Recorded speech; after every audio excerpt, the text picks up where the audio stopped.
Landing on Mars is easier said than done. Over the last 50 years, spacecraft have landed on more than half a dozen worlds, including Venus, Saturn's moon Titan, a comet, and more. But nowhere has proven more treacherous than the red planet, Mars. To date, only 40% of attempted landings have been successful. But just looking at it, Mars seems pretty harmless, right? It doesn't have toxic clouds like Venus, and there's plenty of flat, stable places to land, unlike a comet. But here's the thing, it's not what you can see that's the problem. It's what you can't. It's the atmosphere.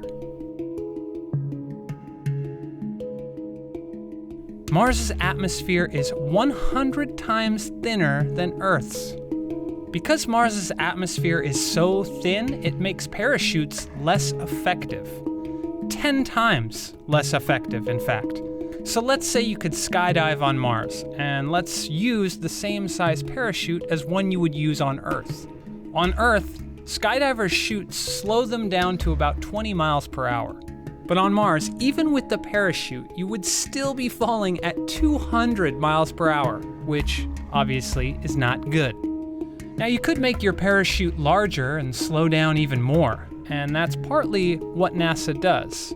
For example, its Curiosity rover used the largest supersonic parachute at the time when it landed in 2012. But even that couldn't slow Curiosity down enough. To see why, let's go back to the skydiving. If you wanted to slow down at the same landing speed on Mars as on Earth, you would need a parachute that's 10 times wider, or about 110 feet in diameter, wide enough to cover the length of 2.5 school buses. Now, here's the catch. NASA's Curiosity rover weighs about 13 times more than the average person, which means to slow down at the same speed, it would need an even bigger chute. One that is about, 400 feet in diameter. But in reality, Curiosity's parachute was nowhere near that size. It was only 70 feet in diameter. Why? Because the bigger the chute gets, the greater chance it will rip. In fact, the largest parachute ever built and tested was just 150 feet wide. So in the end, it's physically impossible to build a parachute big enough, which makes landing on Mars risky at best. So how do space agencies do it? Well, very carefully.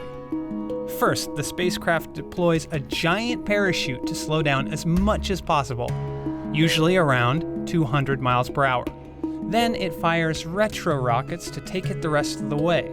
And that might not sound so hard, but if the parachute doesn't deploy at just the right time, or the rockets don't fire at just the right height, it's all over.